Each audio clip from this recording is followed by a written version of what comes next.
Welcome. We are at the final stages of our 90 years strong, the Monroe College story. And today I have the privilege of interviewing Mr. Mark Jerome, our president of Monroe College. Welcome, Mark. Welcome, welcome, welcome. Thanks, Anne Marie. Good morning.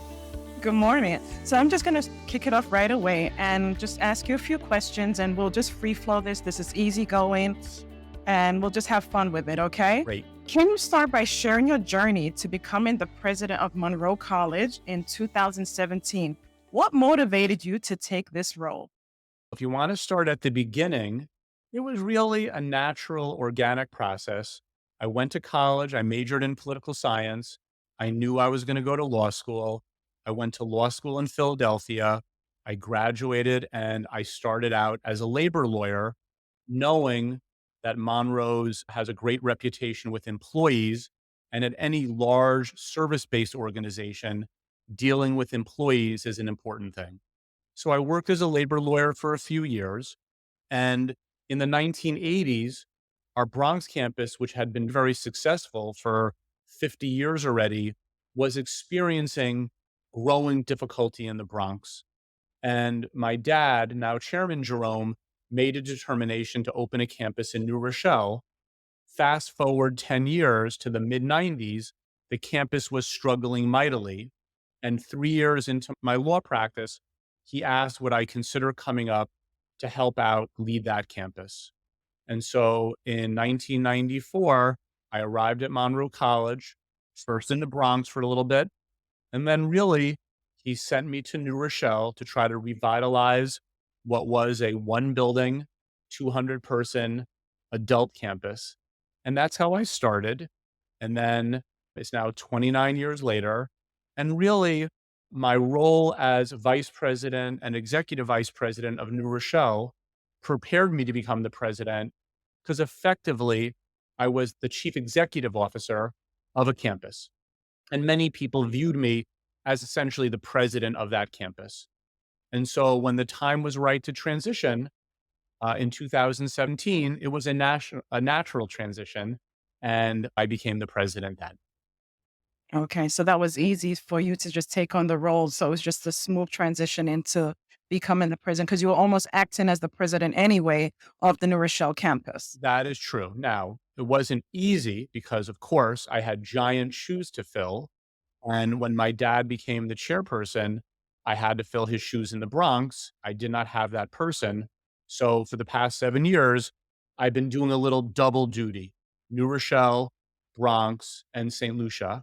And still, though, his shoes are hard to fill and we miss him a lot. Okay, that's great. Yes, we do. Monroe College has such a rich history, and you gave a little bit about the history of you starting out in New Rochelle and then ultimately becoming the president. We're celebrating our 90 years, right? Can you reflect on the college's humble beginnings and how it has evolved for the last few decades? Yeah, that's a great question. So the first thing is, while the beginnings were humble, they also were and are perfectly consistent with the mission, culture, and vision that the college is today. While Mildred King, who founded the institution in 1933, might not have known this, I went out and researched all records of the Monroe Secretarial School starting from 1933. And what you find is incredible. She really started training young women, and she herself was a young woman, to be professional and be prepared for careers. And what she did incredibly, which is what we still do incredibly, is she read accurately what the need was for employment and what the national mood was. So by 1940, you see an article appearing all over the United States where Mildred King is saying women are worried about their husbands going off to war. To war. And so we are going to train them so that they are prepared to enter the workforce and support their family if their husbands go to war or if anything happens to them during the war. And so that history of preparing people for careers, of being professional, and of being aligned with what the needs of our community are have been consistent for 90 years. And while we went from a small non-degree training school to a large, comprehensive associate, bachelor, master's degree institution that hopefully will become a university this year, the values and culture, I think, have remained remarkably steady for 90 years.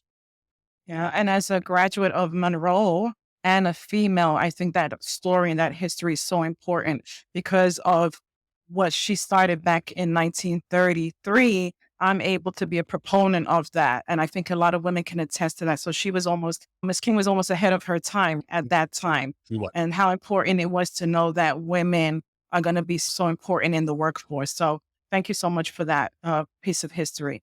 In your time as president, what are some of the proudest achievements or milestones that you have witnessed at Monroe College? Oh my goodness, there's so many, but I guess I'll just name a few. Number one, it's very rare for a proprietary college to have such a good relationship with the public school system. And Monroe, through the services and programs we offer, we forged a great relationship with the New York City DOE, all the Westchester and New Jersey schools. And it's about what we offer and it's about our outcomes. And I think it's also about the integrity of our leadership and our faculty. And so the high school program is one thing. The international program, it's now grown to almost 1,400 students. I was there for the first 7 from Jamaica. To see that grow from one island, 7 students, to 60 countries and 1,400 students is incredible.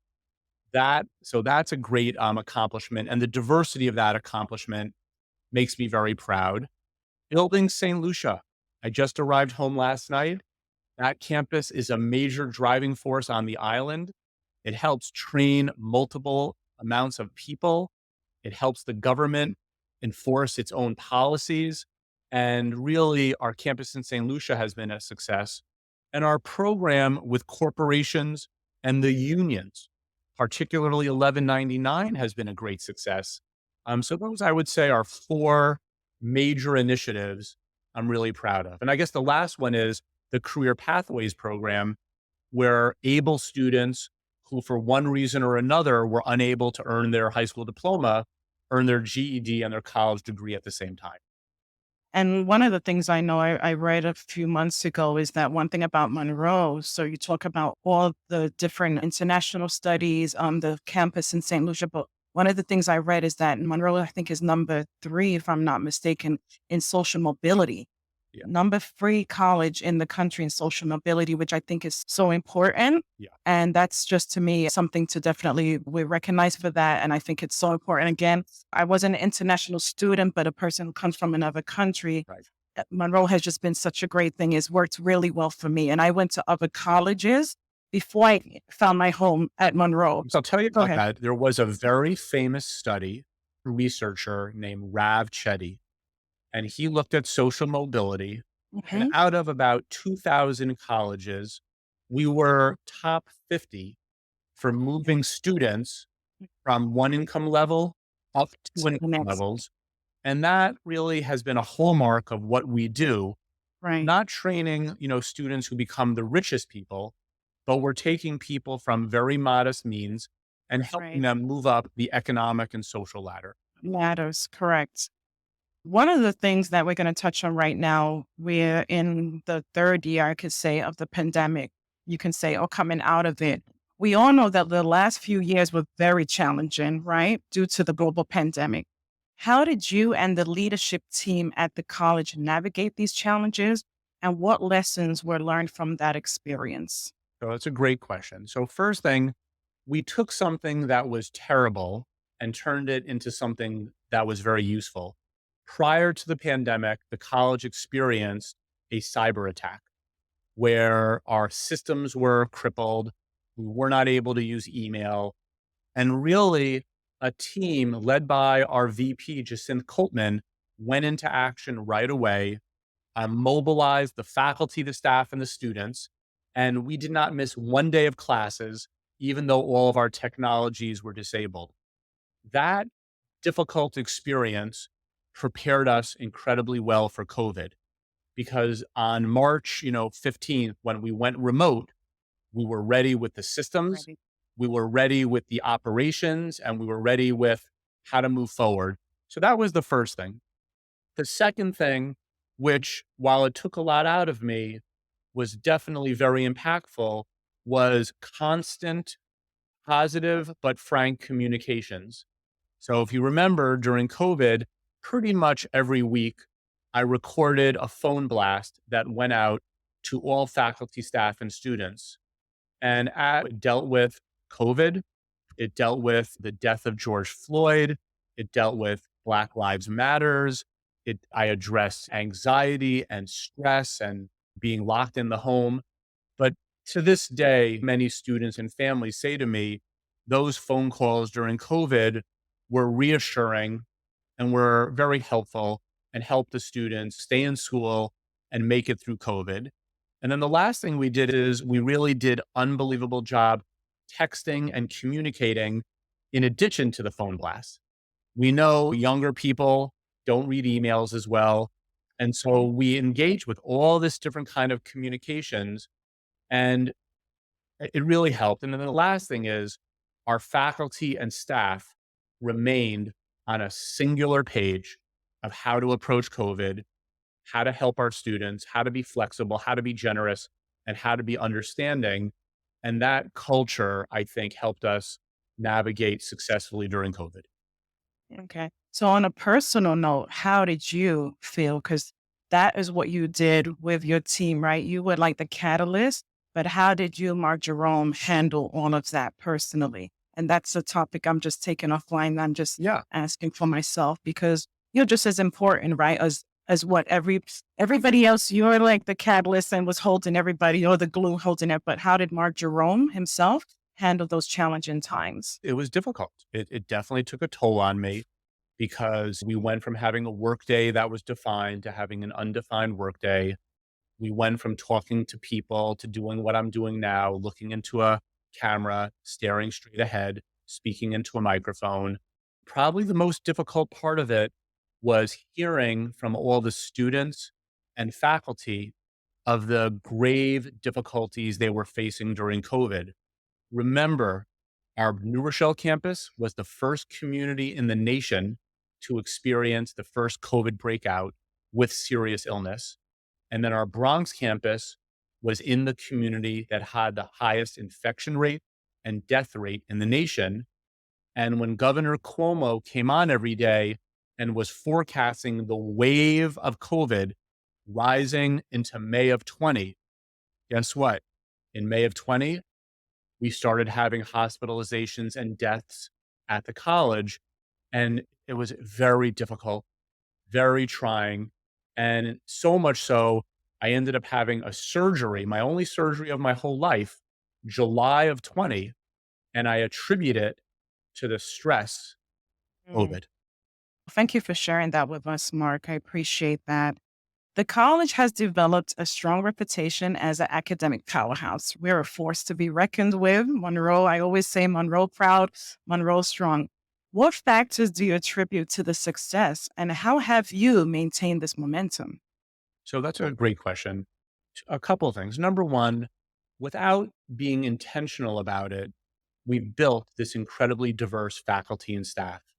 I think our faculty is one of the most diverse faculties in the nation, both in terms of race and ethnicity, but also in terms of work experience, economic background, and that the students really appreciate it because they often say, well, I transferred from another institution because at Monroe, the faculty looked and felt, they understood me.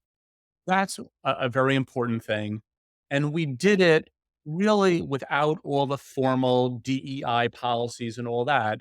It was just a natural outgrowth of a commitment to our community and our connection to the community that surrounds us. So that was number one. Number two, it's very rare for a higher education institution. We kept our commitment to employing faculty who've worked in the field and have real world experience.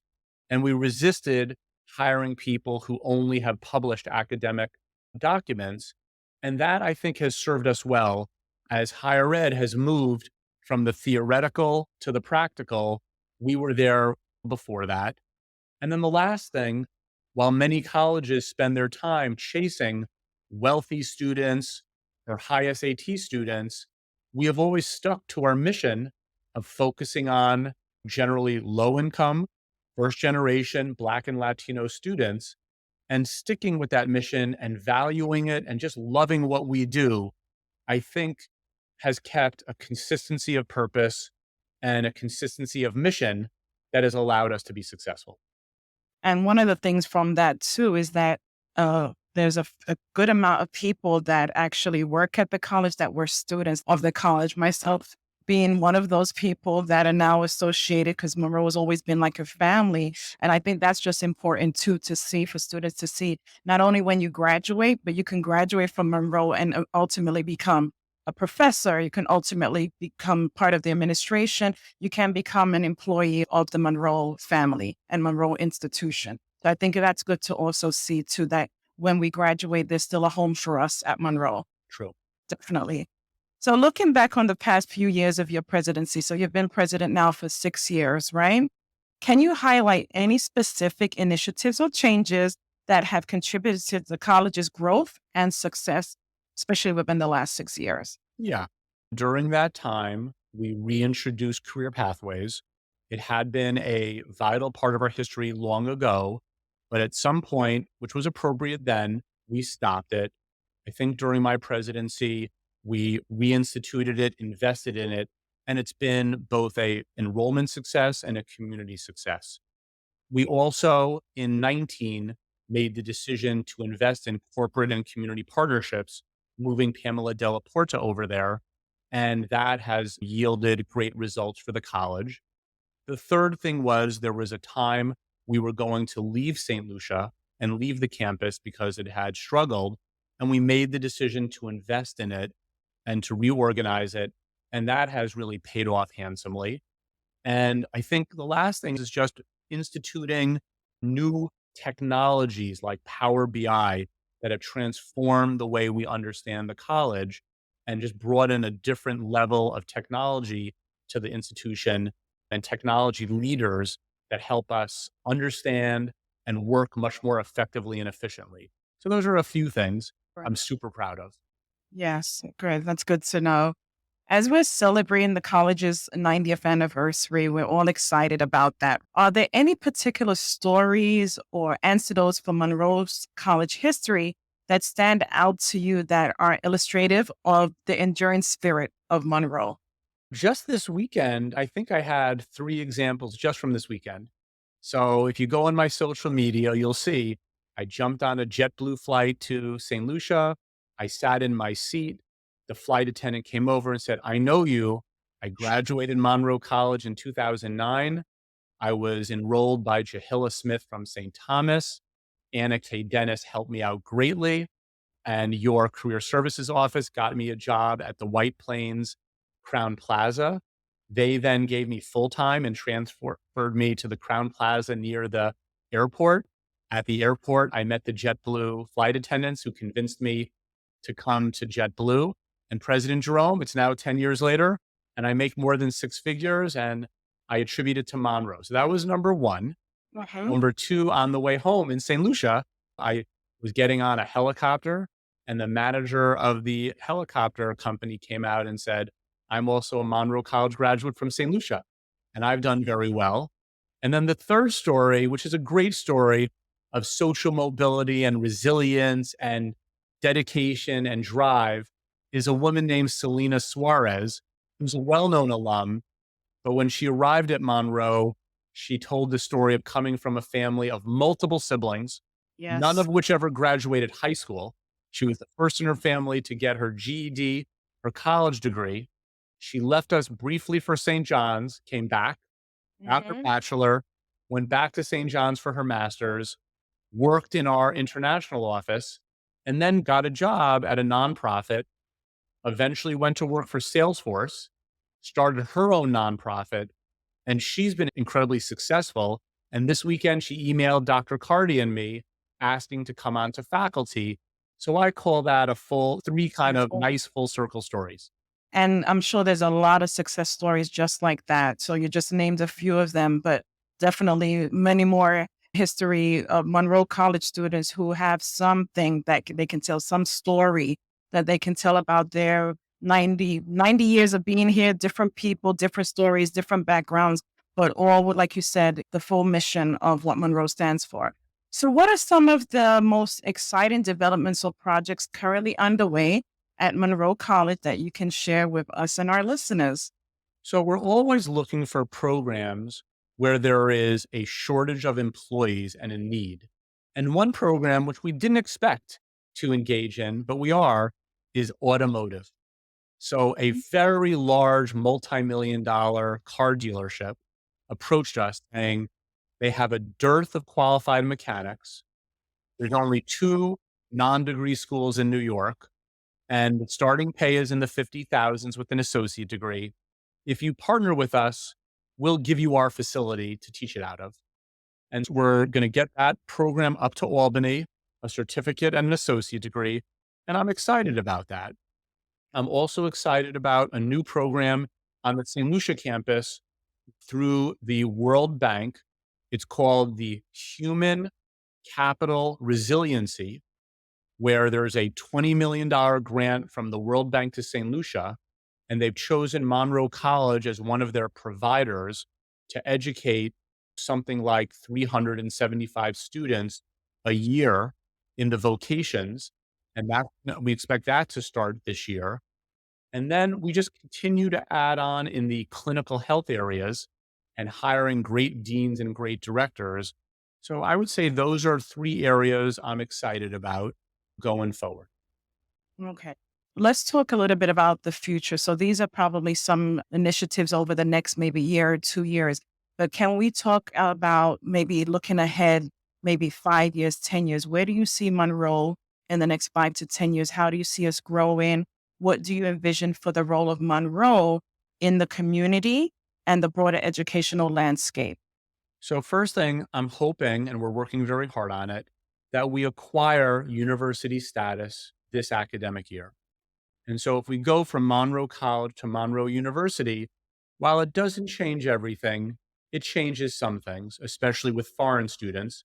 And it also is a great source of pride for faculty and staff. So that would be coming from our humble beginnings of the Monroe Secretarial School, 1933, with we were then 12 students, to this year, 8,000 students going to Monroe University would be a very big accomplishment. The second thing I see opening a campus either in Manhattan or Brooklyn, because we have such a demand from the boroughs and not everyone can live on campus and commuting is long and hard. And so I feel, and our automotive program would be in Manhattan, and that might be Right. the start of a Manhattan campus. I feel we may do that. I'm certain that a New York City campus will be a great help to us and will allow us to meet the needs of students from Brooklyn, Queens, Staten Island, and parts of New Jersey. So, as far as the university status, you said it may not change a lot of things, but it may change a few things. Can you touch on one or two? Because for somebody who may not be savvy in the change of college to university, although I see a few other colleges doing the same, Yes. what are like one or two things will it change for Well, Monroe well, the College? first thing is it helps us compete with institutions in other states that had university status that were smaller and had less offerings than we did. New York Okay, State had a regulation that put its colleges at a disadvantage. So this was a state change in regulation. Mercy changed, Iona changed, a large number of them changed. So right. Monroe deserves it. Number two, in the Caribbean in particular, which is a very important educational market to us, the word college is associated with secondary school. There Okay. actually is a Monroe College in Jamaica that's a high school.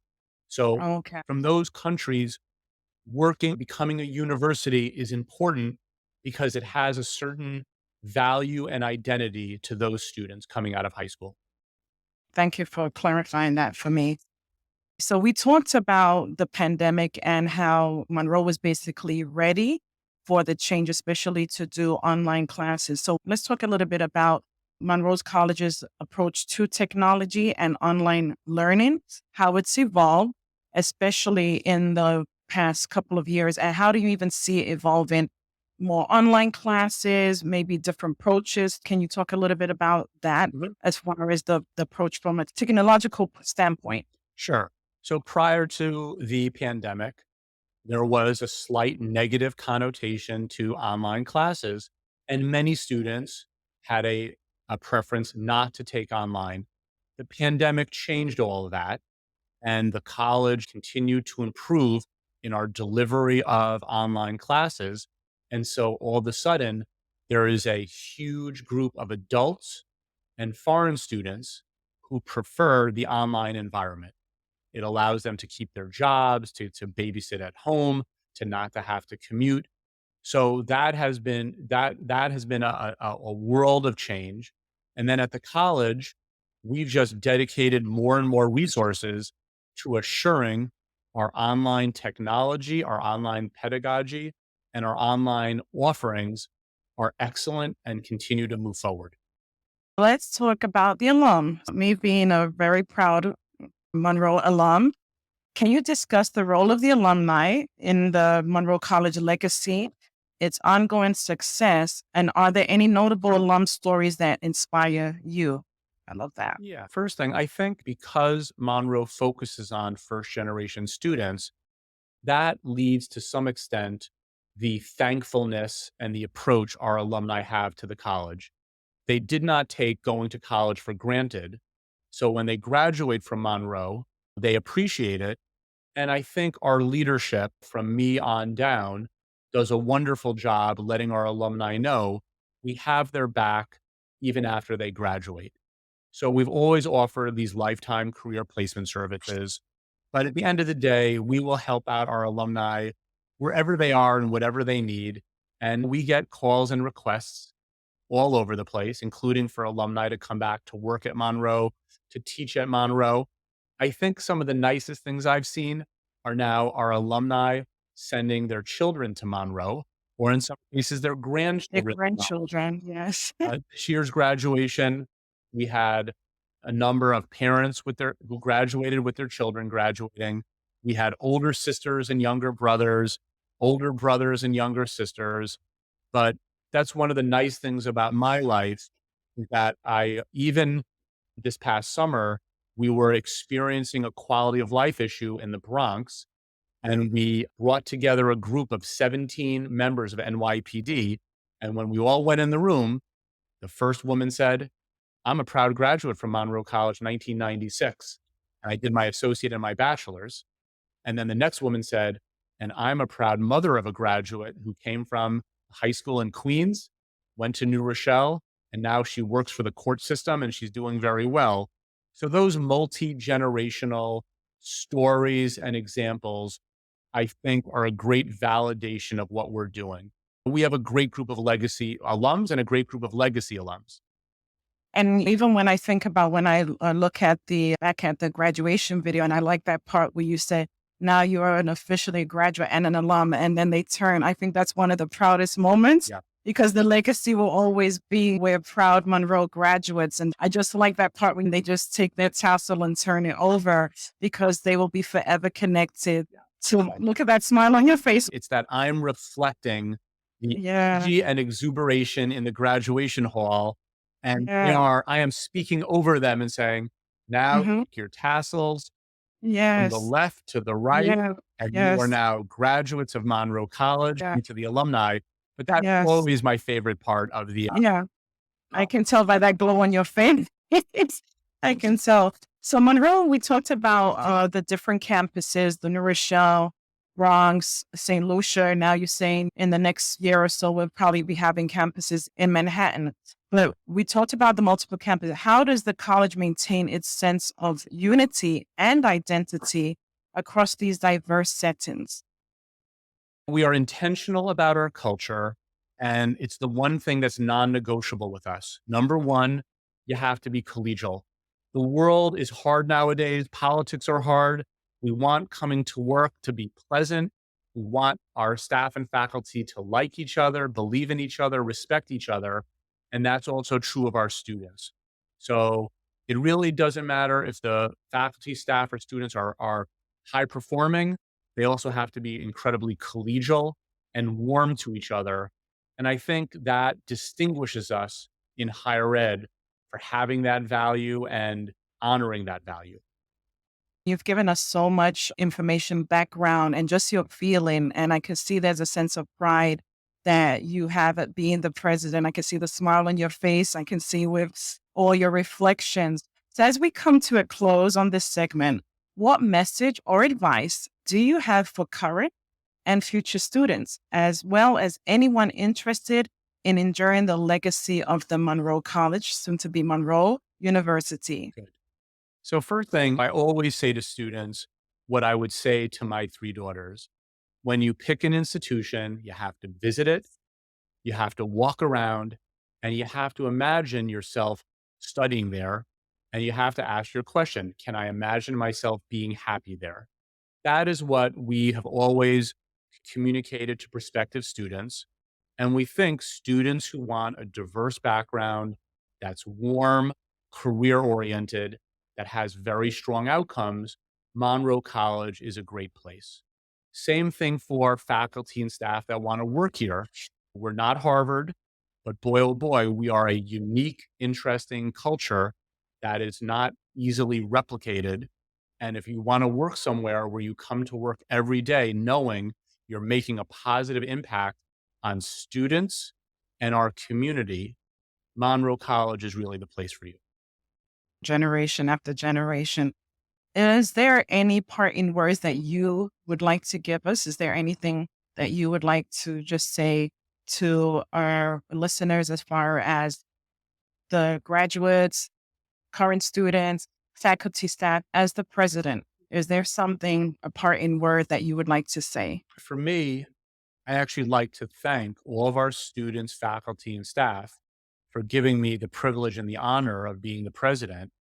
And even though the college is founded 90 years ago by my great aunt Mildred King and my grandfather Harry Jerome, it's still a privilege for me. And we just work, and I work as hard as I can every day to make the place a great place for faculty, staff, and students. And that is not always the easiest thing to accomplish. Thank you again, President Jerome, for taking this time with us today. We so appreciate. And as I say, Monroe proud, Monroe strong. We continue to be the best that we can be. Have a good one. Thanks. Thank you for listening. My pleasure. Thanks, Anne Marie.